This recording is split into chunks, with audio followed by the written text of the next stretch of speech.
नमस्ते, आदाब एंड सत श्री अकाल। स्वागत है आप सभी लोगों का बहुत इंपॉर्टेंट सेशन में। अगर आप अपने करियर को बैंकिंग सेक्टर में बनाने का डिसीजन ले चुके हो तो यह सेशन आपके लिए।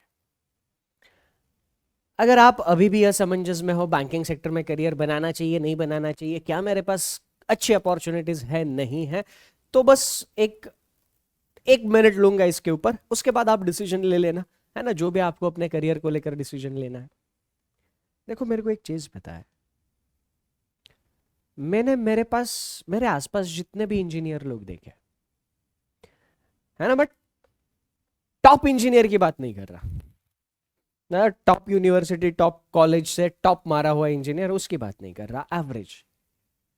तो एक इंजीनियर को एवरेज सैलरी 15 से 20 हजार की मिलती हुई देखी है मैंने 4 साल इंजीनियरिंग कंप्लीट करने के बाद। और उनमें से बहुत सारे तो ऐसे हैं कि 4 साल का इंजीनियरिंग कंप्लीट कर लिया, उसके बाद फिर कोई तो सर्टिफिकेशन कोर्स 6-8 महीने का, 10 महीने का, 1 साल का सर्टिफिकेशन कोर्स कर लिया, उसके बाद उनको जॉब मिल रही है। तो 4 साल का ग्रेजुएशन कंप्लीट करने के बाद अगर ये सिचुएशन है, तो उसके कंपैरिजन में बैंकिंग सेक्टर में थोड़ा सा अच्छा सिनारियो है। अब सिर्फ अच्छी बातें भी नहीं है, थोड़े से चैलेंजेस भी है। मैं दोनों चीजों के बारे में आपके साथ डिस्कशन करूंगा। अच्छी बात क्या है सर? 1 साल ढंग से तैयारी करोगे। मैं कितना टाइम कह रहा हूं? 1 साल। 1 साल अगर ढंग से तैयारी करोगे, सबसे कम सैलरी वाली भी जॉब अगर आप लेते हो, सबसे कम सैलरी वाली, तो भी 35-40 हजार की जॉब मिल जाती है। आरआरबी क्लर्क अगर आप क्लियर कर लेते हो, 35 to 40 थाउजेंड के बीच में आपके हाथ में आने वाली पहली सैलरी है। और अगर बहुत अच्छे से मेहनत कर लेते हो तो मैक्सिमम सैलरी 1.5 लाख प्लस जाती है। एसबीआईपीओ 1.5 लाख प्लस पहली सैलरी आपको मिलती है। अगर आप एसबीआईपीओ क्लियर करते हो, पहली सैलरी मिलेगी सर। अब डिपेंड करता है आप इस 1 साल में किस तरीके से मेहनत करते हो, क्या मेहनत करते हो, और अपने आप को किस लेवल पर ले जाते हो। सर ये तो अच्छी बात है, इस सेगमेंट की कॉम्पिटेटिव एग्जाम, खासकर बैंकिंग एग्जामिनेशन की, ये अच्छी बात है कि यार इतनी सैलरी मिलती है। दूसरी अच्छी बात ये है, 1 साल में 30 से 50 हजार वैकेंसीज निकलती है। सारे बैंक और इंश्योरेंस एग्जामिनेशन मिला दो, छोटे बड़े सारे बैंक और इंश्योरेंस एग्जामिनेशन, 1 साल के अंदर 30 से 50 हजार वैकेंसीज निकलती है। तो इतनी वैकेंसीज, 8 से 10 एग्जामिनेशन 1 साल में होते हैं कम से कम। 8 से 10 एग्जामिनेशन, 30 से 50 हजार वैकेंसीज। अगर ये लेवल की मैं बात करूं तो डेफिनेटली आपके पास बहुत अच्छा मौका है। 1 साल में 8 से 10 बार आपको एग्जाम देने का मौका मिलेगा, और उसमें आप अगर सही से पढ़े हो, कहीं ना कहीं आप सिलेक्शन ले लोगे। अच्छी बात है। इसकी दूसरी बात भी है, अगर इधर इतनी अच्छी चीजें हैं तो जाहिर सी बात है ये केवल आपको अच्छा नहीं लगेगा, इधर बाकी के आने वाले लोग भी बहुत ज्यादा होंगे। तो यहां पे कंपटीशन होता है। पर यार मैं ये आपको बता के मिसगाइड बिल्कुल भी नहीं करूंगा कि ये कॉम्पिटिटिव, मतलब किसी भी एग्जाम के लिए 8-10 लाख लोग फॉर्म भरते हैं। वो 8-10 लाख नंबर देख के मिसगाइड बिल्कुल भी मत होना। 10 लाख लोगों ने फॉर्म भरा, इसका मतलब 10 के 10 लाख लोग सिंसियरली पढ़ेंगे थोड़ी।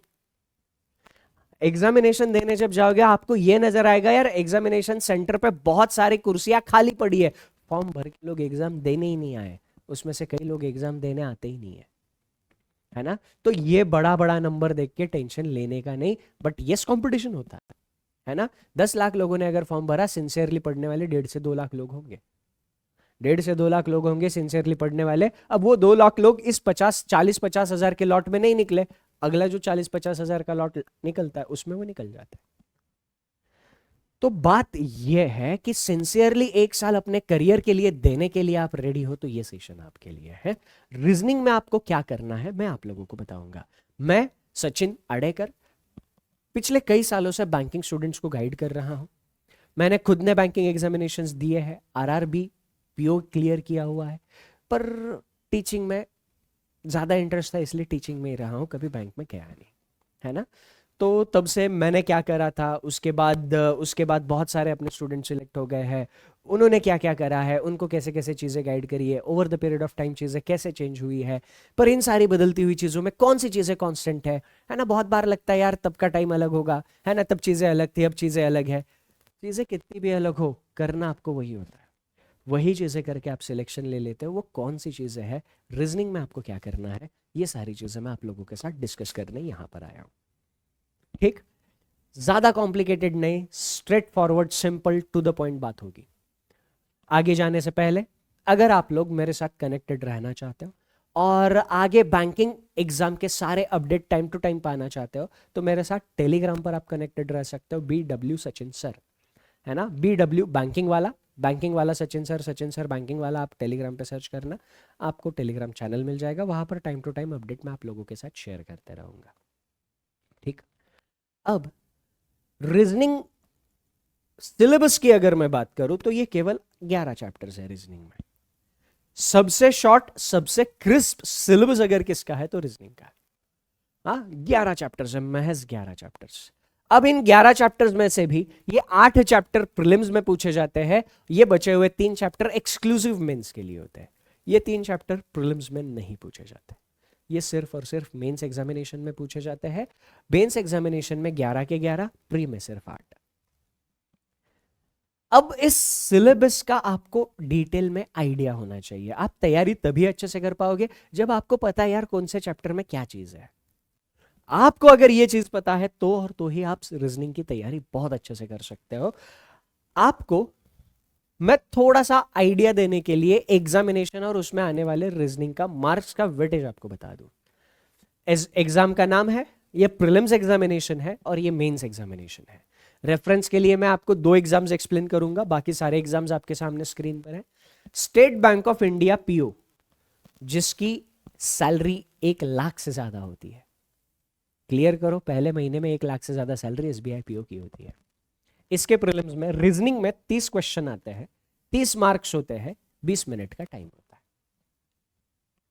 मेंस एग्जामिनेशन में 40 क्वेश्चन आते हैं, 60 मार्क्स होते हैं और 50 मिनट का टाइम होता है एसबीआई पीओ मेंस एग्जाम में। ठीक वैसे ही SBI clerk, state bank of India clerk, clear कर लोगे 45 से 50 हजार के बीच में सैलरी, 40 से 50 के बीच में सैलरी मिलती है। लोकेशन टू लोकेशन बदलते रहती है क्योंकि अलाउंसेस चेंज हो जाते हैं। तो 40 से 50 के बीच में पहली सैलरी एसबीआई क्लर्क क्लियर करते हो। प्रीलिम्स का सिनारियो अगर देखें तो एसबीआई क्लर्क प्रीलिम्स में 35 क्वेश्चन, 35 मार्क और 20 मिनट का टाइम हमें मिलता है। 35 क्वेश्चन, 35 मार्क, 20 मिनट का टाइम। ओके, और मेंस एग्जाम की बात अगर हम करें 50 क्वेश्चन, 60 मार्क, 45 मिनट। तो ऐसे अब आप सारे एग्जाम्स, आईबीपीएस पीओ प्रीलिम्स और मेंस, आईबीपीएस क्लर्क प्रीलिम्स और मेंस, आरआरबी पीओ प्री और मेंस, आरआरबी क्लर्क प्री और मेंस। तो अगर ये वेटेज अगर आपको क्लियर है, मैं वेटेज क्यों दिखा रहा हूं रीजनिंग का? रीजनिंग का वेटेज इसीलिए दिखा रहा हूं क्योंकि एक चीज मैं आपको बताऊं, एसबीआई पीओ में ये जो 30 मार्क की रीजनिंग आती है ना, इन 30 मार्क्स में 20 से 25 मार्क सिर्फ एक चैप्टर के होते हैं। 30 में से 20 से 25 मार्क अकेला एक चैप्टर लेके बैठा है। एसबीआई क्लर्क में ये जो 35 मार्क की रीजनिंग आती है, 35 में से 15 से 20 मार्क अकेला एक चैप्टर लेके बैठा है। आईबीपीएस पीओ में ये जो 35 मार्क की रीजनिंग आ रही है, इस 35 में 20 से 25 मार्क अकेला एक चैप्टर लेके बैठा है। आईबीपीएस क्लर्क 35 मार्क की जो रीजनिंग आती है, 35 मार्क्स में 15 से 20 मार्क अकेला एक चैप्टर लेके बैठा है। आरआरबी पीओ 40 मार्क की जो रीजनिंग आती है, 20 से 25 मार्क अकेला एक चैप्टर लेके बैठा है। कौन सा वो चैप्टर है? वो चैप्टर अगर आपने समझ लिया, वो चैप्टर के ऊपर अगर कमांड हासिल कर ली, सिर्फ वो एक चैप्टर आपका एसबीआई पीओ का रीजनिंग क्लियर करा सकता है, सिर्फ एक इकलौता चैप्टर। तो आपको सिलेबस का ये एनालिसिस होना जरूरी है, तभी आप आगे तैयारी कर पाओगे अच्छे से। आपको अगर पता है कि यार ये सिलेबस में मुझे इन इन चीजों पर ध्यान देना है, तो फिर मजा है ना। अब वो कौन सा चैप्टर है? वो चैप्टर है पजल्स, सबसे इंपॉर्टेंट चैप्टर, सबसे important chapter puzzles. SBI PO 20 से 25 मार्क अकेला पजल लेके बैठा है। एसबीआई क्लर्क 15 से 20 मार्क अकेला पजल लेके बैठा है। आईबीपीएस पीओ 35 में से 20 से 25 मार्क अकेला पजल लेके बैठा है। तो पजल के ऊपर सब लोगों की कमांड एकदम करारी होनी चाहिए। अब एक फ्री सेशन मैं आपको सजेस्ट करता हूं पजल के लिए, वो सेशन देखना, जिंदगी में पजल में कभी दिक्कत आएगी ही नहीं आएगी। फ्री सेशन यूट्यूब पर अवेलेबल है। सेशन का नाम है 251 rules of puzzles by Sachin sir. Session का नाम यूट्यूब पर सर्च करना है आपको, 251 rules of puzzles by Sachin sir.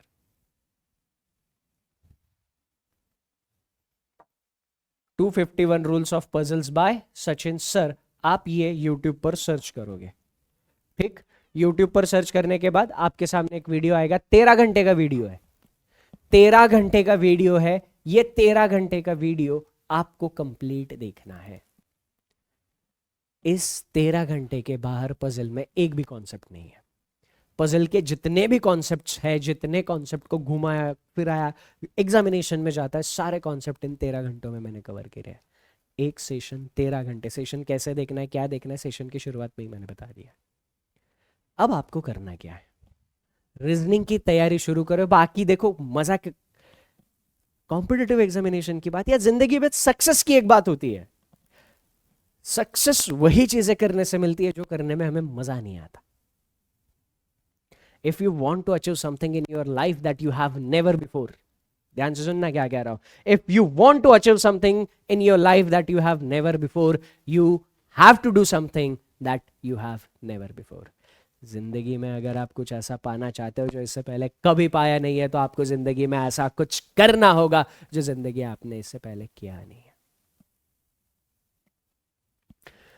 अभी तक क्या किया है सर? देखो यार, अपने आप से थोड़ा सा ईमानदार है। अपने करियर का सवाल है, आपके खुद के करियर का सवाल है। ये किसी और के लिए पढ़ना ही नहीं है, किसी को मार्क दिखाने, फ्लेक्स करने के लिए ना, हाँ, शोबाजी करने, फ्लेक्स करने की चीज है ही नहीं सर। इसकी तैयारी कर रहा हूं मैं, नहीं।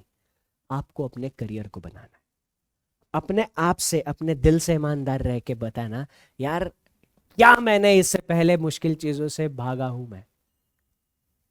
ज्यादातर टाइम, हर बार नहीं पर ज्यादातर टाइम ऐसा ही हुआ है। जहां जहां पर चीजें मुश्किल होना शुरू हो गई, हमने वहां पर या तो उसको लाइटली लिया है या फिर उधर से हम निकल लिए है। ये ज्यादा मुश्किल है, अपन ये नहीं कुछ और दिखते हैं। ऐसा हुआ ही नहीं।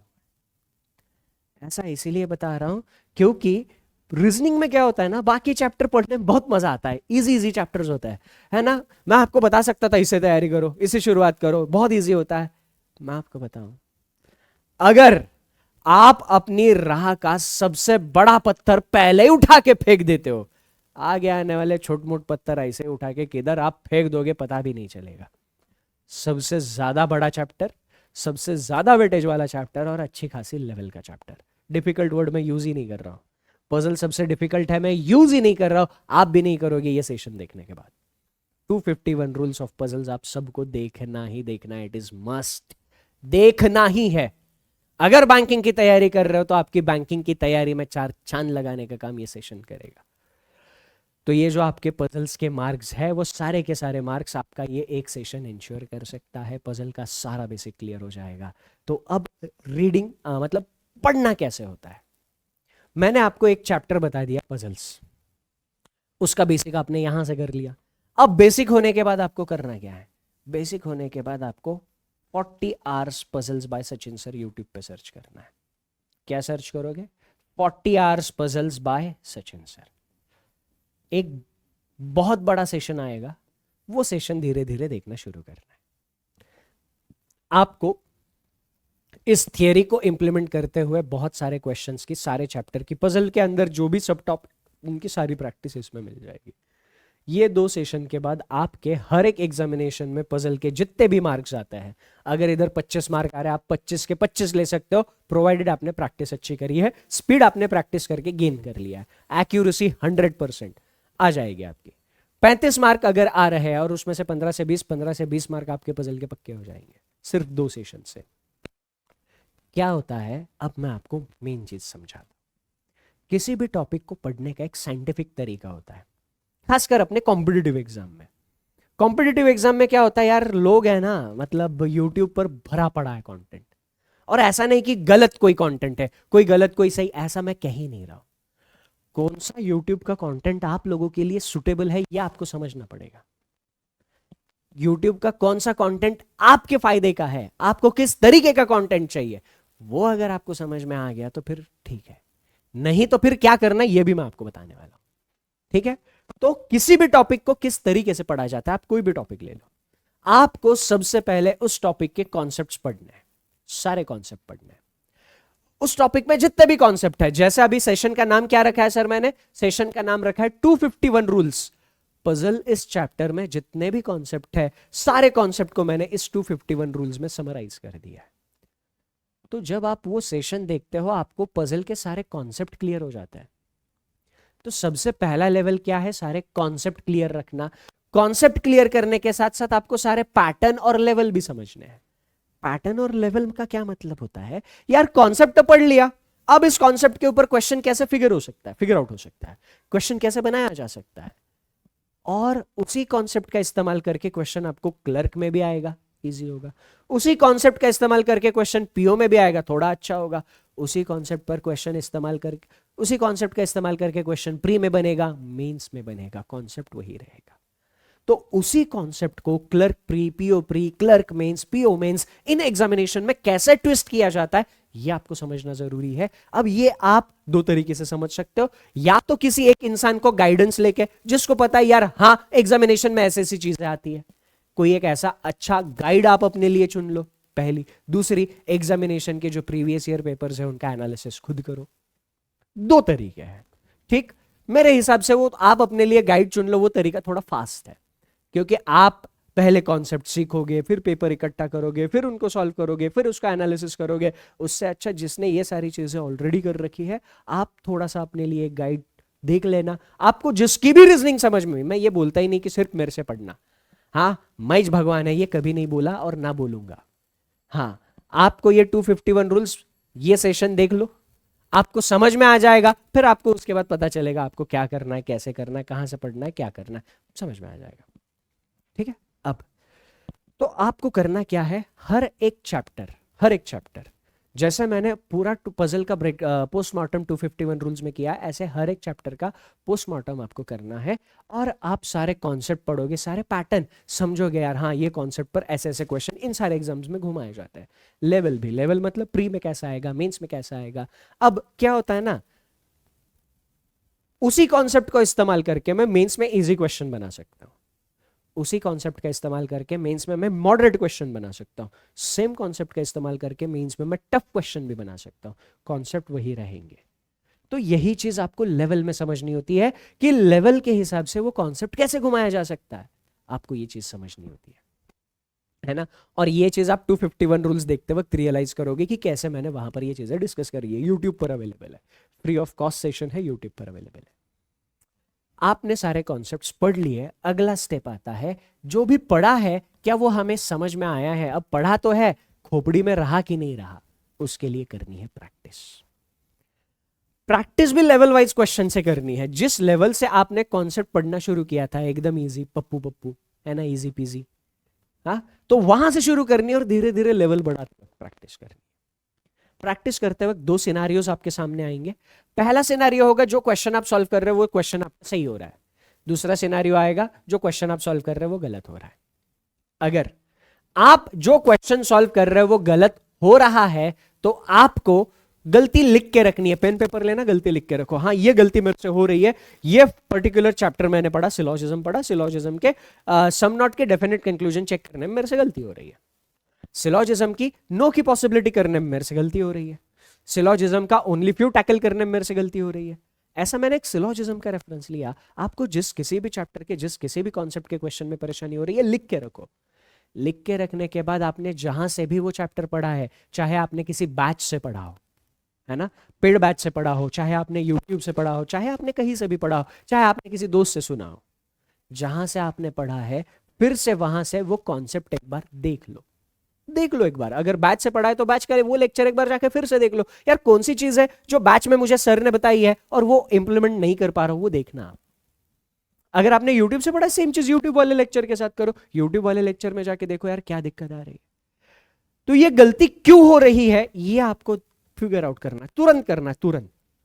स्टेप वाइज मैं आपको बता रहा हूं। सबसे पहले कॉन्सेप्ट पढ़ो, कॉन्सेप्ट पढ़ने के बाद लेवल, पैटर्न, वैरायटी सब समझो, वो समझने के बाद प्रैक्टिस करो। प्रैक्टिस करते वक्त कुछ क्वेश्चन सही होंगे, सही हो रहे मतलब आपके कॉन्सेप्ट सही से दिमाग में फिट है, गलत हो रहे इसका मतलब दो ही चीजें हो सकती है, या तो आपकी सिली मिस्टेक है, सिली मिस्टेक मतलब आपको कॉन्सेप्ट पता था पर आप जल्दबाजी में उधर इंप्लीमेंट करने में कुछ गलती हो गई, सिली मिस्टेक। कॉन्सेप्ट पता है, इंप्लीमेंट करते वक्त कुछ इधर उधर हो गया। दूसरी चीज, आप जब चीजें इंप्लीमेंट कर रहे हो, कॉन्सेप्ट इंप्लीमेंट कर रहे हो, क्वेश्चन सॉल्व कर रहे हो, आप कॉन्सेप्ट ठीक तरीके से रिकॉल ही नहीं कर पा रहे हो। लेक्चर देखते वक्त आपको कॉन्सेप्ट समझ में आ गया था, बट प्रैक्टिस करते वक्त वो याद ही नहीं आ रहा है, ऐसा भी हो सकता है। अगर ऐसा है, इसका मतलब रिवीजन की कमी है। आप चाहे क्वेश्चन सही सॉल्व करो, चाहे गलत सॉल्व करो, अगली स्टेप रिवीजन, रिवीजन कंपलसरी है। आप अभी क्वेश्चंस, मतलब आप अभी कॉन्सेप्ट पढ़ोगे, चैप्टर पढ़ोगे, आपको एग्जामिनेशन देना होगा अगले जून जुलाई में, जुलाई अगस्त में एग्जामिनेशंस होंगे अगले। तो जुलाई अगस्त तक आपके पास वो कमांड अभी जैसी है वैसी ही बनी रहनी चाहिए। उसके लिए रेगुलर बेसिस पर रिवीजन चाहिए। अब रिवीजन के लिए मैंने इधर एक बहुत इंपॉर्टेंट चीज रखी है। देखो, आपने पहला चैप्टर पढ़ना चालू किया, आप रिवीजन करोगे, आपका पहला चैप्टर कंप्लीट हो गया, आप दूसरे चैप्टर पर जाओगे। दूसरा चैप्टर पढ़ते वक्त आपको दूसरे चैप्टर का रिवीजन करना ही करना है, प्लस प्रीवियस जो चैप्टर पढ़े हैं उसका भी रिवीजन करना है। हमारे यहां मराठी में कहावत है, पुढचं पाठ मागचं सपाट। इसका मतलब जैसा जैसा हम अपने सिलेबस में आगे जाते हैं, वैसे वैसे आगे की सारी चीजें हमें याद रह जाती है। पहला चैप्टर पढ़ा, मजा आ गया, सब आ रहा है, सारे क्वेश्चन सॉल्व हो रहे हैं, 100% एक्यूरेसी आ रही है। दूसरा सेम, सारे क्वेश्चन 100% एक्यूरेसी। तीसरा, सारे क्वेश्चन 100% एक्यूरेसी। चौथा, सारे क्वेश्चन 100% एक्यूरेसी। किसी ने पहले चैप्टर का क्वेश्चन दे दिया, फिर हम चौथे चैप्टर पर पहुंचे, मजा आ रहा है, सब सही हो रहा है, किसी ने अचानक से पहले चैप्टर का क्वेश्चन दे दिया, आपको याद ही नहीं आ रहा है। ऐसा होता है। पढ़ी हुई चीज अगर भूल गए आप, तो उसको फिर से रिकॉल करने के लिए और ज्यादा मेहनत लगती है। पहले अगर आपने उसको 2-4 दिन दिए होंगे, आपको फिर से 2-4 दिन लगाने पड़ेंगे। तो ये वाली चीज आपके साथ नहीं होनी चाहिए। इसीलिए रिवीजन कैसे करनी है? दूसरा चैप्टर चालू किया, पहले का रिवीजन करो, दूसरे का भी करते रहो। तीसरा चैप्टर चालू किया, पहले का करो, दूसरे का करो, तीसरे का भी करो। चौथा चैप्टर चालू किया, पहले का करो, दूसरे का करो, तीसरे का करो, चौथे का भी करो। पांचवा चैप्टर चालू किया, पहले का करो, दूसरे का करो, तीसरे का करो, चौथे का करो, पांचवे का भी करो। तो शुरुआत से रिवीजन कंटिन्यू रहनी चाहिए। रिवीजन के लिए ज्यादा टाइम नहीं लगता, बिल्कुल भी टाइम नहीं लगता। वो 13 घंटे का जो सेशन है ना, 251 rules of puzzles by Sachin sir, 13 घंटे का सेशन, अगर प्रॉपर नोट्स बना लिए, शुरू में टाइम ज्यादा लगेगा, शुरू में टाइम ज्यादा लगेगा। शुरू में हो सकता है वो 13 घंटे को रिवाइज करने के लिए आपको आधा पौना घंटा लग रहा हो। प्रैक्टिस अच्छे से हो गई, रिवीजन आपके, मतलब मल्टीपल रिवीजन हो गए, 15, 20, 30, 40 रिवीजन आपके हो गए, उसके बाद हार्डली 15 से 20 मिनट में सारा का सारा 13 घंटा रिवाइज हो जाता है। हार्डली 15 से 20 मिनट। क्यों? क्योंकि उसके बाद आपको क्या करना होता है पता है? उसके बाद आपको सिर्फ वही चीजें देखनी होती है। आपको इतनी बार 30-40 बार रिवीजन होने के बाद आपकी खोपड़ी में ये फिट हो जाता है, यार ये चीज है, ये थोड़ी बहुत परेशान कर रही है, उधर आप स्टार मार्क कर देते हो, फिर से रिवीजन करते वक्त वही चीज देख लेते हो। 15 से 20 मिनट, 13 घंटे का रिवीजन आराम से, 13 घंटे के सेशन का आराम से रिवीजन हो जाता है ना? तो रिवीजन स्किप मत करना। आपके प्रिपरेशन में अगर सबसे ज्यादा इंपॉर्टेंट कौन सी स्टेप होगी, तो यही स्टेप सबसे ज्यादा इंपॉर्टेंट होगी। और जो इस स्टेप को सीरियसली लेगा, जितना सीरियसली लेगा, जितना सिंसियरली ये स्टेप फॉलो करेगा, उतने जल्दी उसका सिलेक्शन होगा। देख लो, अभी तक ये मैं सबके साथ, सबको बताता हूं, हर साल यही बताता हूं। मैंने क्या कहा शुरुआत में? प्रिपरेशन का दौर भले चेंज हुआ हो, बट प्रिपरेशन में कुछ चीजें तब भी वैसी ही थी, आज भी वैसी है, और आज के कुछ सालों बाद भी वैसी ही रहेगी। ये हजारों साल पहले भी ऐसा ही था।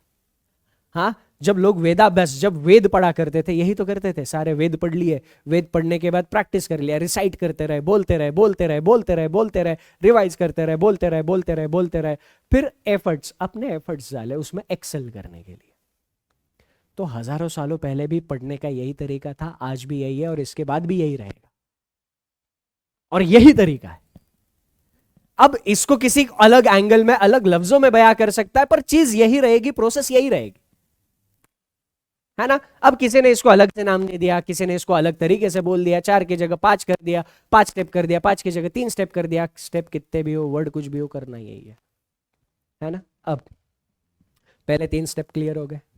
पहले तो कॉन्सेप्ट क्लियर करो, सारे लेवल, सारे वैरायटी, सारे पैटर्न।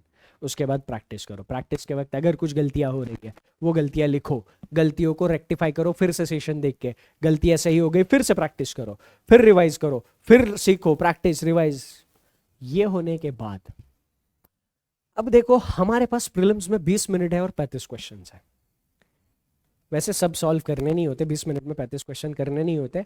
हालांकि जो धुरंधर स्टूडेंट जो होता है, है ना, जो धुरंधर एकदम खूंखार स्टूडेंट होते हैं, वो लोग बहुत अच्छे से, बहुत प्यार से क्या करते हैं, बहुत अच्छे से, बहुत प्यार से वो 33-34 क्वेश्चंस करके आते हैं और उतने मार्क्स भी लाते हैं, है ना। 20 मिनट्स में आपको ज्यादा से ज्यादा क्वेश्चन करने के लिए चाहिए होता है स्पीड। अब आखिरी स्टेप है, ये 3 चीजें कंप्लीट हो गई, इसका मतलब आपको हर एक टॉपिक में 100% एक्यूरेसी मिल गई। ये तीनों चीजें आपने कंप्लीट कर ली, इसका क्या मतलब हो गया, आपको हर एक टॉपिक में 100% एक्यूरेसी मिल गई। अब 100% एक्यूरेसी पहली स्टेप है। एक्यूरेसी मिलने के बाद अगली स्टेप है, आपको अपनी स्पीड बढ़ानी है। स्पीड बढ़ाने के लिए एफर्ट मारना है। क्या एफर्ट मारना है? स्पीड बढ़ाने के लिए आपको टाइमर के साथ प्रैक्टिस करनी है। स्पीड बढ़ाने के लिए आपको क्या करना है, टाइमर के साथ प्रैक्टिस करनी है। अब यहां पर बहुत सारे लोगों की ये परेशानी रहती है कि सर प्रैक्टिस तो कर ले पर कहां से करें। हाँ, तो प्रैक्टिस के लिए मैं आपको कुछ रिसोर्सेज बताता हूं। प्रैक्टिस के लिए आपको बुक अगर चाहिए तो KYC reasoning bye Sachin sir, KYC reasoning bye Sachin sir, ये बुक आप ले सकते हो। KYC reasoning bye Sachin sir Amazon पर अवेलेबल है, फ्लिपकार्ट पर है, पीडब्ल्यू स्टोर, सब जगह अवेलेबल है। KYC reasoning bye Sachin sir, ये बुक में से आप रीजनिंग की प्रैक्टिस कर सकते हो। कुछ लोगों का कहना होगा सर ये बुक भी खत्म कर लेंगे हम, फिर क्या करें, है ना, एग्जाम तो हमें अगस्त में देना है, अब इतने टाइम में ये बुक तो हम कब का खत्म कर ले, फिर क्या करें। तो फिर उसके बाद ये बुक कंप्लीट कर लेना। ये बुक कंप्लीट करने के बाद आप Telegram channel Sachin sir banking वाला, उधर आपको कंटेंट मिल जाएगा। वो कंटेंट मिक्स चैप्टर में होगा, आपको चैप्टर वाइज कंटेंट उधर बहुत ऊपर स्क्रॉल करने के बाद मिलेगा, है ना। उधर आपको मिक्स कंटेंट मिलेगा, मॉक टेस्ट के फॉर्मेट में मिलेगा। वहां से आप जो चैप्टर आपने पढ़ा उस चैप्टर के क्वेश्चंस की प्रैक्टिस कर सकते हो। ठीक, तो यहां से आप अपने स्पीड बढ़ाने के लिए टाइमर के साथ प्रैक्टिस करनी होती है। अब टाइमर के साथ प्रैक्टिस करते वक्त आपको वहां पर कुछ चैलेंजेस समझ में आते हैं। जो भी चैलेंजेस समझ में आएंगे उन चैलेंजेस को सॉल्व करते जाना, उन चैलेंजेस को रिजॉल्व करते जाना, और फिर आप उस सब्जेक्ट में प्रो बन जाओगे। तो रीजनिंग में आपको ये सारी चीजें करनी है। अब यहां पर मैं आप लोगों को एक रिसोर्स सजेस्ट करना, मतलब रीजनिंग में क्या पढ़ना है, कैसे पढ़ना है, सबको क्लियर है, तो उनके लिए सेशन यही तक था। जो लोग अभी पढ़ाई कैसे करनी है, कहां से करनी है, कौन सा सोर्स है, अगर ये जानना चाहते हो तो उनके लिए यहां से आगे लेक्चर है। ठीक है, एक बैच के बारे में मैं बताने वाला हूं। जो लोग आप में से जो भी लोग बैच के बारे में जानना चाहते हैं, इंटरेस्टेड है, सिर्फ वही लोग सेशन देखना। बाकी लोग इससे पहले जो भी चीजें डिस्कस करी उसके ऊपर अमल करना। ठीक, अब बैच का नाम है रुद्र 2026। बैच का नाम है रुद्र 2026, परफेक्ट बैच 2026 के सारे एग्जाम के लिए। IBPS PO, IBPS clerk, SBI PO, SBI clerk, IBPS RRB PO, IBPS RRB clerk, सारे बैंकिंग एग्जामिनेशन के लिए परफेक्ट बैच। क्यों परफेक्ट बैच? मैंने रीजनिंग की स्ट्रैटेजी बताई, जो स्ट्रैटेजी मैंने रीजनिंग की बताई वो एग्जैक्ट स्ट्रैटेजी मैं इसमें यूज करने वाला हूं, है ना। और इसमें एक बहुत प्यारा फीचर है, इनफाइनाइट प्रैक्टिस। इसमें एक बहुत प्यारा फीचर है, इनफाइनाइट प्रैक्टिस। कहां से कैसे मिलेगा ये भी मैं आपको बता दूं, है ना। पर उससे पहले क्या क्या है इस बैच में, कैसे कैसे चीजें हम लोग कवर करेंगे, ये मैं आप लोगों के साथ शेयर करना चाहता हूं। सबसे पहले इस बैच में हम लेंगे लाइव क्लासेस। लाइव क्लास में हर एक सब्जेक्ट का, हर एक टॉपिक का कॉन्सेप्ट क्लियर कराया जाएगा, और उस कॉन्सेप्ट के ऊपर एग्जाम में कैसे सवाल पूछे जाते हैं आप लोगों के साथ शेयर किया जाएगा। यानी ये पहली स्टेप, सारे कॉन्सेप्ट पैटर्न और लेवल के साथ आप लोगों के साथ डिस्कस करे जाएंगे। मैंने कहा ना, आप लोगों को क्या करना है, एक अच्छा सा गाइड अपने लिए चुन लेना है। आपको अगर समझ में आता है कि यस इनकी बताई हुई बातें मेरे को समझ में आ रही है, मैं फट से इनकी बातें समझकर झट से कॉन्सेप्ट ग्रास्प करके प्रैक्टिस करके परफेक्शन हासिल करके सिलेक्शन जल्दी से ले सकता हूं, फिर ये आपके लिए, है ना। लाइव क्लासेस होगी, लाइव क्लासेस में सारे कॉन्सेप्ट डिस्कस होंगे, डिटेल में डिस्कस होंगे। कुछ प्रॉब्लम आती है तो वहां पर आप लाइव क्लास में क्लियर करा सकते हो, है ना।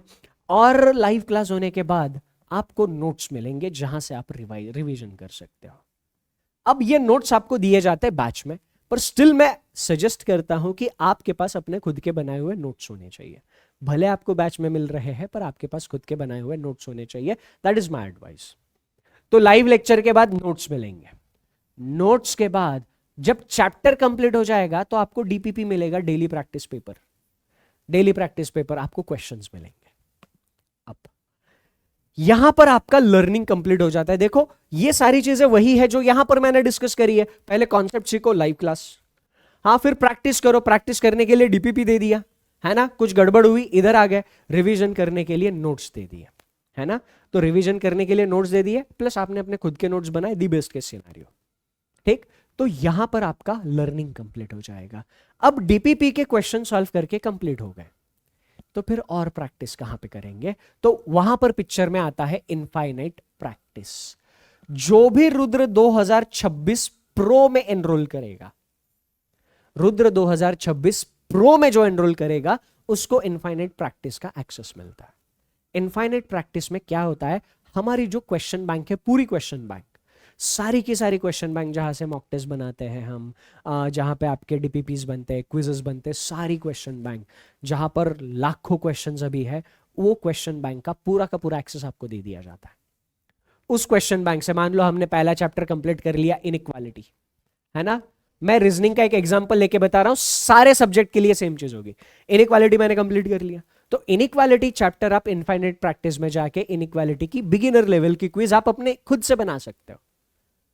एक क्विज बना ली 20 क्वेश्चन की, 30 क्वेश्चन की, 50 क्वेश्चन की, लेवल सिलेक्ट कर लिया, आप बिगिनर हो, इंटरमीडिएट हो, एडवांस हो, लेवल सिलेक्ट कर लिया, आप बिगिनर लेवल का क्विज बना दिए, 30 क्वेश्चन का सॉल्व कर लिए। पहली बार आपको लगा यार 30 में से 20 ही सही हुए, 10 गलत हुए, वो 10 क्यों गलत हुए देखा, उधर उसका एनालिसिस करने का भी आपको टाइम मिलता है, देखा वो 10 क्यों गलत हुए, आपको समझ में आया, फिर आपने बिगिनर लेवल की दूसरी क्विज बना ली, क्वेश्चंस अलग होंगे इस बार क्वेश्चंस अलग होंगे, इनफाइनाइट प्रैक्टिस में आपने फिर बिगिनर लेवल की दूसरी क्विज बना ली। अब वहां पर आपको वो बिगिनर लेवल में 30 में से 25 सही मिल गए, फिर तीसरी क्विज बनाई, फिर आपको 30 में से 28 सही मिल गए, फिर आपको लगा यार नहीं मैं बिगिनर लेवल पे कंफर्टेबल हो गया हूं, मॉडरेट लेवल पे जाऊंगा, same chapter inequality, moderate level की क्विज आप बनाओगे, लेवल मॉडरेट चूज करोगे, उधर 30 क्वेश्चन का क्विज बनाया, जितना आपको चाहिए 30 50 जितना आपको चाहिए, तो वहां पर क्विज बना लिया। अब उसमें आप भी फिर क्वेश्चन सॉल्व करे, फिर समझ में आया इतना गलत हो रहा है, उसका एनालिसिस किया, समझे, तो ऐसा आप क्या करते हो, प्रैक्टिस करते हो, सीखते हो, प्रैक्टिस करते हो, सीखते हो, प्रैक्टिस करते हो, यहां से आपको परफेक्शन मिलता है। अब ये जो इनफाइनाइट प्रैक्टिस फीचर है आपको रुद्र के प्रो वर्जन में मिलता है ना। ये इनफाइनाइट प्रैक्टिस में बहुत मजेदार चीज क्या है, अब हमने इनइक्वालिटी पहला चैप्टर कंप्लीट कर लिया और दूसरा चैप्टर चालू कर दिया, सिलोजिज्म दूसरा चैप्टर चालू कर लिया। अब आप क्या कर सकते हो, इनफाइनाइट प्रैक्टिस में जाकर सिलोजिज्म के साथ इनइक्वालिटी का भी क्विज बना सकते हो। उधर आपको ऑप्शन मिलता है, आपको एक ही चैप्टर पे क्विज बनानी है, मल्टीपल चैप्टर की क्विज बनानी है, तो आपने इनइक्वालिटी और सिलोजिज्म कर लिया। जो यहां पर मैंने आपको बताया था कि पहला चैप्टर पढ़ के जब हम दूसरे चैप्टर पर जाते हैं तो आपको पहले चैप्टर का भी रिवीजन करते रहना होता है, तो वो चीज यहां से अचीव हो जाती है ना। आपने इनइक्वालिटी सिलोजिज्म के क्वेश्चन सॉल्व कर लिए, मान लो तीसरा चैप्टर ऑर्डर एंड रैंकिंग शुरू कर लिया हमने। अब ऑर्डर एंड रैंकिंग जैसे ही आपका कंप्लीट हुआ, आप inequality syllogism order and ranking की क्विज बना लो, है ना। तो यहां से आप हर बार जैसे जैसे हम आगे जाएंगे वैसे वैसे आप अपने चैप्टर चूज करके क्विज बना सकते हो। आपको समझ में आ गया, नहीं अब इनइक्वालिटी मेरा बहुत परफेक्ट हो गया है, अब मुझे इसको रोज की जगह हफ्ते में 2 ही दिन प्रैक्टिस करना है, बाकी के दिन मुझे order ranking syllogism blood relation पे फोकस करना है, सिर्फ उनकी क्विज बनाओ, उनकी क्विज सॉल्व करो। ये फीचर है इनफाइनाइट प्रैक्टिस, बहुत प्यारा, बहुत ऑसम फीचर है। ओके, तो यहां पर ये इनफाइनाइट प्रैक्टिस का एक्सेस आपको प्रो में मिल जाएगा। So I would highly recommend Rudra pro में आप एनरोल करो, ताकि आपको लाइव लेक्चर करने के बाद ऐसा एक भी कॉन्सेप्ट नहीं बचेगा जिसके ऊपर एग्जाम में सवाल आता है। एग्जाम में सवाल आने वाले A to Z सारे कॉन्सेप्ट आपको लेक्चर में कराए जाएंगे, A to Z सारे, उसके बाहर एग्जाम में कुछ नहीं जाएगा कॉन्सेप्ट वाइज। अब प्रैक्टिस के लिए आपको स्पीड चाहिए ना सर, स्पीड के लिए बहुत सारा कंटेंट चाहिए होता है, जो सबसे बड़ा चैलेंज होता है वो इनफाइनाइट प्रैक्टिस सॉल्व कर देता है। फिर उसके बाद आपको अगर कुछ डाउट आते हैं, है ना, हो सकता है कुछ डाउट आए, तो 24/7 डाउट सपोर्ट आपके पास है। जब भी डाउट आए, डाउट प्लेटफॉर्म पे आप अपना डाउट डाल दो, टीम 24 घंटे के अंदर आपके डाउट का रिप्लाई दे देती है। अब उसके बाद अब वैसे तो इनफाइनाइट प्रैक्टिस मिल गया है, तो ये मॉक्स का बैच में आपको मॉक्स भी मिल रहे हैं। ये मॉक्स का वैसे ज्यादा कुछ इंपॉर्टेंस रह नहीं जाता, क्योंकि इनफाइनाइट प्रैक्टिस में आप अपनी खुद मॉक पूरी बना सकते हो, है ना, सब्जेक्ट की मॉक बना सकते हो, चैप्टर की बना सकते हो, या सबकी मिक्स भी बना सकते हो। हाँ, तो यहां पर ये मॉक्स आप लगा सकते हो। उसके बाद यहां पर आपको अगर आप प्रो लेते हो तो प्रो में आपको बहुत ज्यादा और एडिशनल चीजें मिलती है। आपको बुक की हार्ड कॉपी मिलती है, आपको जूम सेशंस पर, मतलब जूम पर कनेक्ट होकर फैकल्टीज आपकी जो भी डाउट है, जो भी प्रॉब्लम आ रही है, हफ्ते में एक दिन फैकल्टी आपके साथ कनेक्ट होती है, जो भी प्रॉब्लम्स आपकी आ रही वो सॉर्ट आउट करा देती है। तो ये सारे फीचर आपको रुद्र में मिलते हैं। तो ये जो रुद्र फाउंडेशन बैच है, जिसमें सारे सब्जेक्ट हम एकदम बेसिक से शुरू करेंगे और धीरे धीरे लेवल बढ़ाते हुए एडवांस लेवल पर लेके जाएंगे, इसीलिए इसका नाम रखा है zero to hero batch, Rudra zero to hero batch. ये बैच में आपको आने वाले सारे एग्जाम्स की तैयारी एकदम प्यार से मिल जाएगी, है ना। अगर इस बैच को एनरोल करने में कोई दिक्कत है तो आप सपोर्ट टीम से बात कर सकते हो, है ना। और इसके अलावा अगर आपके मन में कोई सवाल है तो इस वीडियो के नीचे ज़रूर कमेंट कर दीजिएगा, या तो मैं या तो मेरी टीम आपके प्रॉब्लम का समाधान ज़रूर दे देगी। इस सेशन को यहीं पर मैं कंक्लूड करता हूं, इस नोट के साथ जल्दी से सिलेक्शन ले लेना और बस एक मैसेज ड्रॉप कर देना, है ना, सर सिलेक्शन हो गया। That's it from my side in the session. Thank you, take care, and the most important thing is enjoy your time. Bye bye.